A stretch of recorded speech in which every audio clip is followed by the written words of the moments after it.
I'm Sari. And I'm Haley. And this is Seamwork Radio. Welcome back to Seamwork Radio, where we share practical ideas for building a creative process so you can sew with intention and joy. And today we're talking about how to keep sewing when you have limited time and energy. So we're going to cover 6 strategies that will help you to feel creative, from the types of projects to sew to a few methods you can use to build motivation. I'm really excited about this topic today because I feel like this comes up for me quite a bit, and I know it does for our listeners too. All right, Haley, our icebreaker for today. If you could invent a sewing gadget to make life easier, what would it do? Definitely some kind of cutting robot. Mm-hmm. It's well documented that I am not super fond of the cutting phase of sewing. I don't mind cutting the pattern or making the alterations to the pattern or the sewing. Obviously, I love that part. But cutting just feels like such a slog. So if I could have some kind of fairy or robot that could do all of the cutting, or maybe it's more of an elf type, like a Keebler elf type job, that would be my pie in the sky kind of sewing wish gadget that I could have. Yeah. Gadget / mythical creature. It's a robot. It's an elf. Maybe it's a robot elf. Yeah. It could be both for all I care, as long as they get the job done. I'm picturing those like robot dogs, you know? Uh-huh. Something like that. All right. Well, I think for me, it would be, kind of similar, but it would be something that would get my pattern from its digital format onto the fabric without going through all the paper and piecing together if you have to do that, all that stuff. I know projector sewing is a thing, and so that is kind of one solution, but I find it a little bit too cumbersome. So some kind of like miracle solution where it would just be on the fabric somehow. So also a robot elf is what I'm hearing. It possibly a robot elf, possibly I don't know, some kind of magic fabric that just instantly has your pattern on it. That'd be amazing. With whatever alterations you needed to, because that would be an issue, obviously. Because I guess you could, print a pattern onto fabric as spoon flower or something like that, but not if you wanted to make any changes to it. So that would be my solution. I wonder how many people get stuck on this. I feel like the cutting stage is a real speed bump for a lot of people. Yeah. I don't know. I actually kind of like cutting. Boo. I'm different from you because I just find it really mindless, and sometimes I just want to zone out. So I know I've said this on the podcast before. I'm not usually in the sewing mood and the cutting mood at the same time. So it provides a nice alternative, which is why I typically cut out more than one project at a time. And having the pattern printed on the fabric would make it like that much more mindless. Yeah, that's true. Because that is like the part that requires the most energy is the layout, especially if you're working with like a print or something like that. And you have to pay attention to direction and pattern placement. Yeah. I just don't like all the garbage it generates. And I mean, it's recyclable, but still it's messy, and I don't know. It's not my favorite. Plus, if you have to piece the pattern together, if you don't have access to a printer or a copy shop, a large printer or a coffee shop, then I mean, it's not the worst thing, but it's a little bit of a hassle. Okay, inventors, take note if you're listening. Well, if you have an icebreaker for us for a future episode, if you're a Seamwork member, you can go to seamwork.com/go/icebreakers, and that's going to take you to a thread on our community where you can leave an idea for a future icebreaker. So you have a question for us, leave it there, and we'll probably read it out on a future episode. All right, well, let's get into the topic for today. So the number one thing we hear from people around this time of year is that they don't have enough time to sew. We actually hear that year-round, I would say. Yeah, particularly this time of year, but it is a year-round problem. It is a year-round problem. I think it's something that a lot of us face.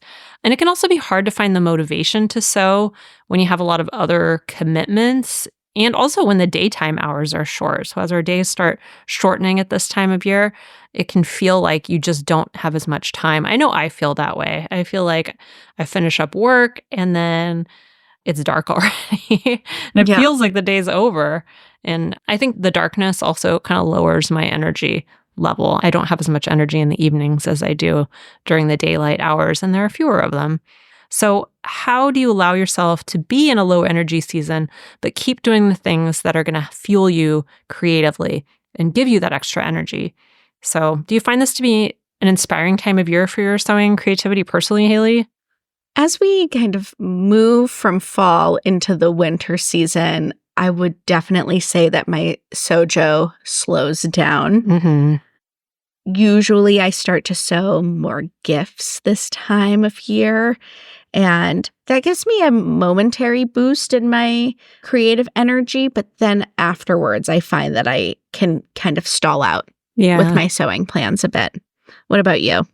Yeah, I mentioned this on the last episode that we recorded, but I do find winter to be the time where I feel the most low in terms of energy, and that translates into my sewing. There is more indoor time, so that helps than in summer, for example.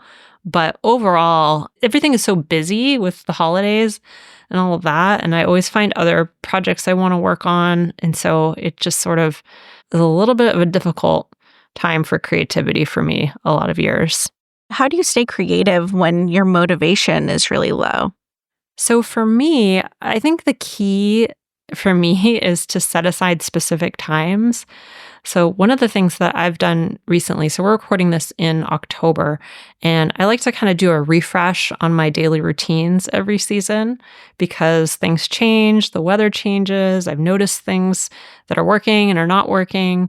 And so in fall, I made a change to my daily schedule and moved things around so that I would have 60 to 90 minutes after work at the end of the day for whatever creative projects I'm working on. And for me, having daily time set aside for creativity is really, really helpful so that when I do feel kind of unmotivated, I can do a creative project that maybe is not that taxing, maybe something that's kind of easy to do, even if it's just listening to a podcast and knitting a sweater for an hour, something that, uses my hands and not a lot of brain power necessarily, that kind of unwinds me at the end of the day rather than something that is, for example, like writing that really takes a lot of brain power. So just setting aside that time really, really helps me. What about you? Setting aside specific time for creativity is a big tool that I take out when I feel like my motivation is really low. The other thing that I would add to that I allow extra time for when my motivation is low is I allow time for just dreaming and ideating, where I'm not necessarily trying to create something with my hands. I think as makers, we get really caught up sometimes in the productivity of creation, but to stay really tapped into your creativity, coming from someone who has creative hobbies and has a creative job, one of the most important things I do to keep inspiration flowing and keep fresh ideas is just setting aside time to just think and sketch and look at pretty things. And that is super motivating for me when I'm feeling really low. That's a really good point. That's actually, I set aside some time tomorrow, for example, to finish up my winter sewing plans. I've got my projects mapped out, but I want to put everything together and kind of organize it. So I set aside some time for that tomorrow, and it feels really good. It's really nice. It makes me feel like I have less pressure to actually produce, like you're saying. It just feels more relaxing when I have that time set aside. Yeah. And if you have let's say daily or weekly time that you have set aside, it can be nice to, if you're feeling kind of low energy, to kind of switch gears into that kind of mode, I find. Yeah. So do you find that you prefer to slowly work through a big project this time of year or when you're low sewing energy, or focus on smaller projects? Throughout the year, I think my approach is to do a little bit of both. But I do think at this time of year, I move into some of those bigger projects a lot of the time. I like to have some things in there that are challenging, and that helps me to stay motivated because I like learning new things or trying new things or getting some kind of unique idea and seeing if I can carry it out. So I do think that this time of year is a big project time for me. I also like to make little gifts and things, which tend to be the faster projects, so that I can make a few of them. And I also always get into the idea of quilting at this time of year. And I did make a quilt last year. I would love to make another quilt this year. I don't know that I'm going to be able to do it, but I really want to. Or maybe even just some smaller quilts, like a wall quilt or some pillows or something. But that's another thing, is just home projects, quilting, things like that. I always feel like they're good things to work on at this time of year, and they tend to be bigger projects too. What about you? I'm with you. I tend to focus on some larger projects this time of year, but when I feel my motivation starting to wane a little bit, I will take a break to sew some smaller things if I feel like that's going to help. Sometimes just completing something is what you need to get your energy back. So that's the tactic that I use this time of year usually. Yeah. One of the projects I really have had on my back burner for a long time. I don't know if I've mentioned this. I probably mentioned this on the podcast already, but Duke, my other cat, he chewed through the cords on our blinds. He's actually done this more than once. So he destroyed our blinds basically in our bedroom, and they're just hanging there looking really wonky, and they've been like that for a long time. So I have the fabric, and I want to make Roman shades for a couple rooms now. But it's a big project. I've made Roman shades before. It's a big project. Yeah, it's tedious. It's very tedious, and you need a lot of stuff to do it, a lot of supplies. So I've been putting it off and putting it off. So that's another one that I really like to do this season. But I don't know. It'll look great once it's up, but I'm just not excited about doing it. I kind of hated making them the last time I did it. Yeah. Yeah. You probably will feel more motivated when it's sunny and you need your blinds more. That's true. I just sleep with a eye mask on and don't think about Problem it. solved. Yeah, I don't know if I told this story already in the podcast, but he chewed through another set of our blinds, and we brought them into the repair shop, and they had a wall of shame for all the pets that had destroyed blinds. And they said, "What's your cat's name?" And we said Duke, and they said, "Oh, Duke the Destroyer." There's a wall of pictures of dogs and cats looking guilty. And do they all have cute nicknames? Like Duke the Destroyer? Or is he just special?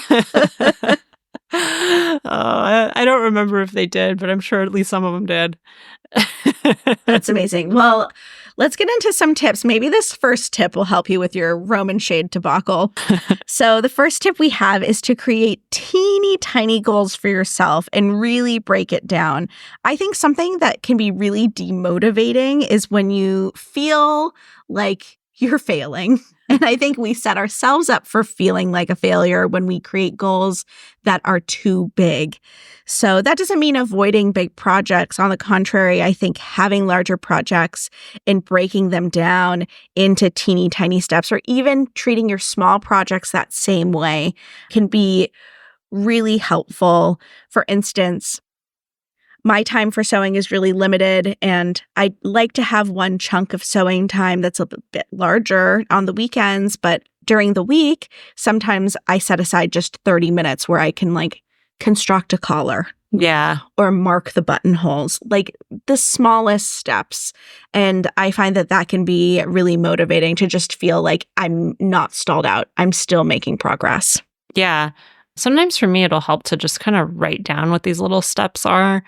So I feel like I'm checking things off a list. It feels a little bit more, I know, it just feels a little bit more addicting that way.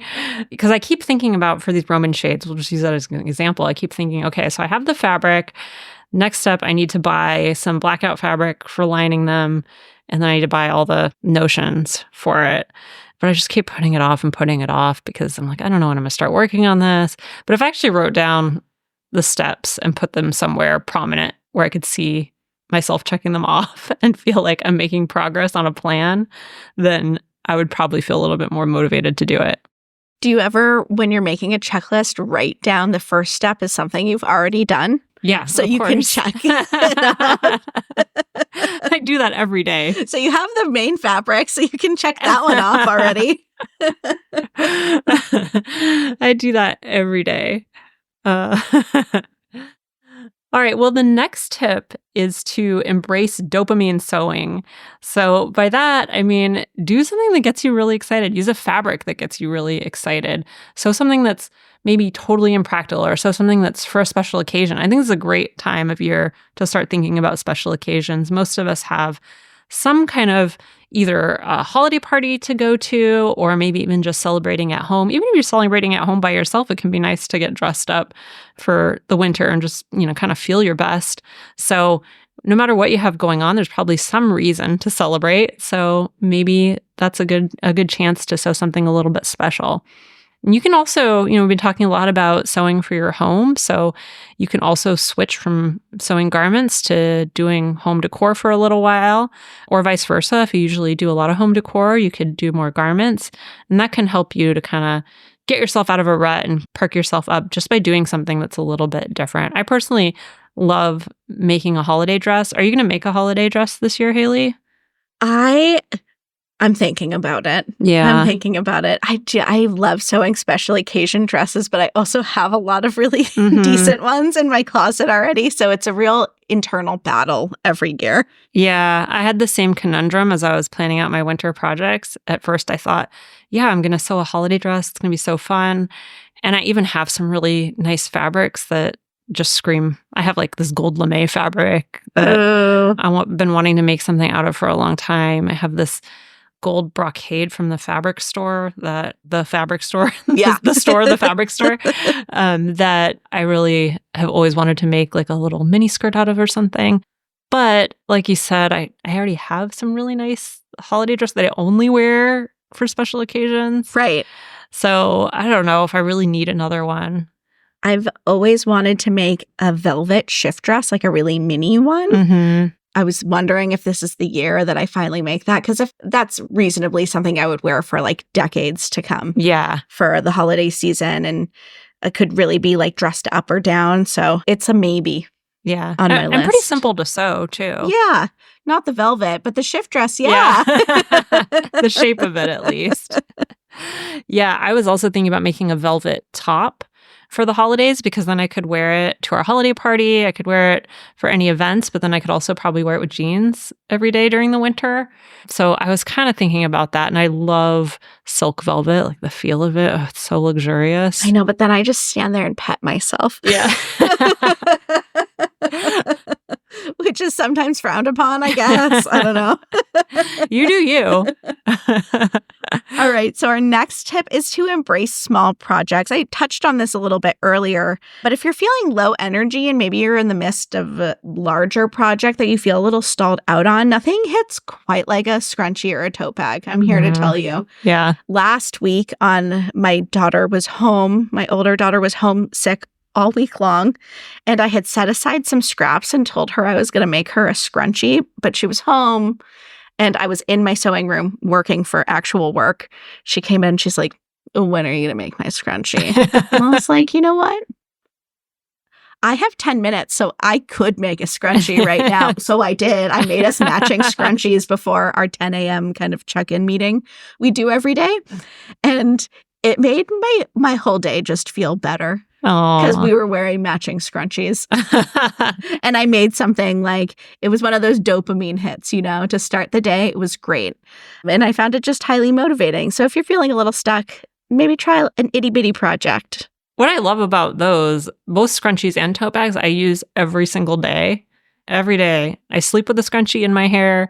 I use a tote bag constantly for hauling stuff back and forth to work or back and forth to my sewing shed. I'm constantly using both of those things. So the return on the amount of time you spend making these things. And I love it because it's like my tote bags are all just really cute prints. They're, these like cute ditzy florals, and they just make me happy to have something cute to tote back and forth every day. And then I always get compliments at the grocery store from people. They're like, "Oh, this is a cute tote bag." And then I get to be like, "Well, I made it." And they're great gifts too. They are. one thing I want to do this year is use some more unusual fabrics to make scrunchies. I think that would be really fun. I have a silk scrunchie that I made from some fabric scraps from my Desi skirt, and I wear that to bed all the time because it doesn't pull on my hair. But I want to try like maybe an organza or a velvet scrunchie, something fancy. I love organza scrunchies. I think they're so cute. I did this thing recently. I was cleaning out like my bathroom stuff, and I made a little box of scrunchies to put in my bedside table. So at night, when I put my hair up before I go to sleep, I can choose like a fun scrunchie that matches my pajamas. Oh my God, that's so cute.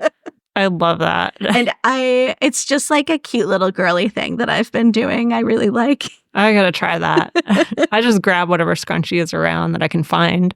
I find I have such little time now that I have a second kid that I have to do like little tiny things like that just make me feel cute and girly. Yeah. I love that idea. And by the way, we have a tutorial about making scrunchies in a really, really fast way that Haley taught us. So if you want to go check out our YouTube channel, it's one of our most popular videos. So highly recommend that. We also have a video, I think, on making tote bags as well. Probably. And if we don't, we should. Yeah, I'm pretty sure we do. We have a lot of gift videos that we do at this time of year around the holidays. So go ahead and look for those, because the other thing, okay, I'll get off the topic of scrunchies real fast, but I just want to say another idea I have for scrunchies for this year. I might put this in our gift roundup video pretty soon, but I saw this scrunchie that had like a big fabric rosette on it, and it was so pretty. I love that. My silk one has a big bow on it, but I think a rosette would just be so pretty. So, especially in silk. So, okay, no more scrunchies. Let's move on. So, the next tip is, instead of those little projects, another thing you could try is making one large project, but doing it in smaller sessions. So, it can be something that is just something you want to make for a long time. And large projects can tend to feel really motivating because it's something that you can be really proud of at the end of it. So I think sometimes with large projects, you don't put as much of a hard deadline on yourself as you do with lots of small projects. You want to get kind of a lot of things done when you're focusing on small projects. But with larger projects, I don't know, maybe is this true for you, Haley? But I feel like I don't necessarily try to have it done by a certain time if I know it's going to be a multi-step, multi-day project. Yeah, I'm actually experiencing this right now. I'm making a Parker jacket, and last week my goal was to just print and cut the pattern and order the fabric that I needed. And this week, while I'm waiting for fabric to arrive, I'm just doing the pattern adjustments.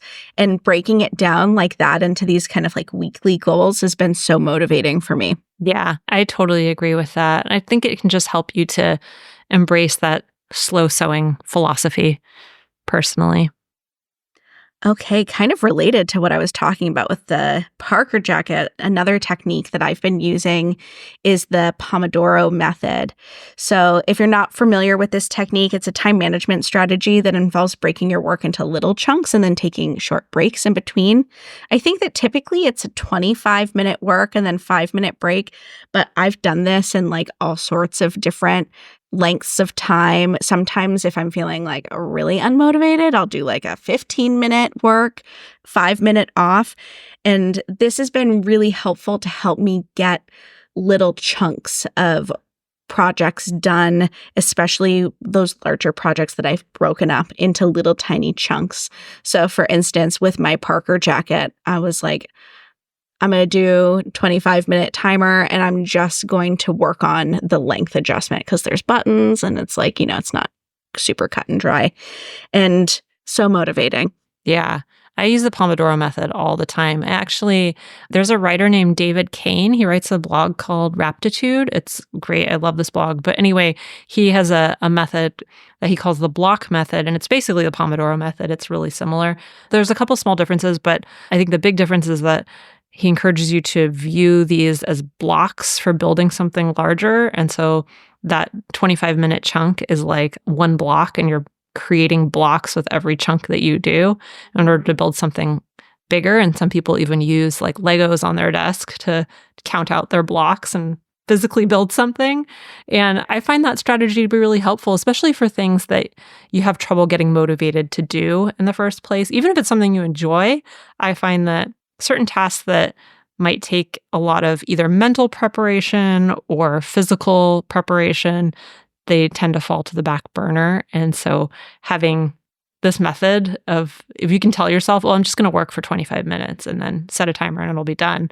Same thing for cleaning. I think you've given that advice before, setting a timer for cleaning, and it helps a lot. Yeah, and it helps me to be fast. Yeah. Because I know that timer is going. Yeah. It creates a little bit of urgency, which is, not too much urgency, but just a little bit. Yeah, it's nice to have that small amount of tension. Yeah. So the next tip is to set up a sewing or crafting station.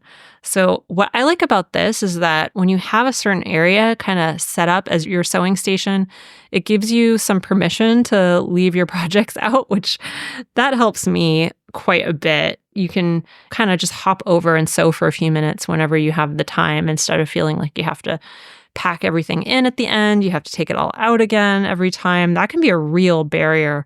I know it is for me. And so I'm lucky because I have my backyard sewing shed, which if you haven't seen it, definitely go to YouTube and take a look at my sewing shed. I did a tour of it a year ago or so, but I'm doing an update tour that's coming out probably around the time that this podcast comes out. So you can check it out, but it really helps me to be able to just kind of leave everything a little bit of a mess when I'm in the midst of a project, and then clean it all up at the end when I'm done and reset everything. And it's a really, really cozy space, which helps me a lot. So that's something that you can, no matter how much space you have, even if it's just a little corner, you could add some string lights or some festive decorations and give it a little bit of a holiday glow and just make it feel like your special holiday crafting corner. Yeah. As lots of people know who listen to this podcast, I'm a little neurotic about cleaning up and keeping things tidy. But something I've been doing is I give myself permission to leave things out on my ironing board.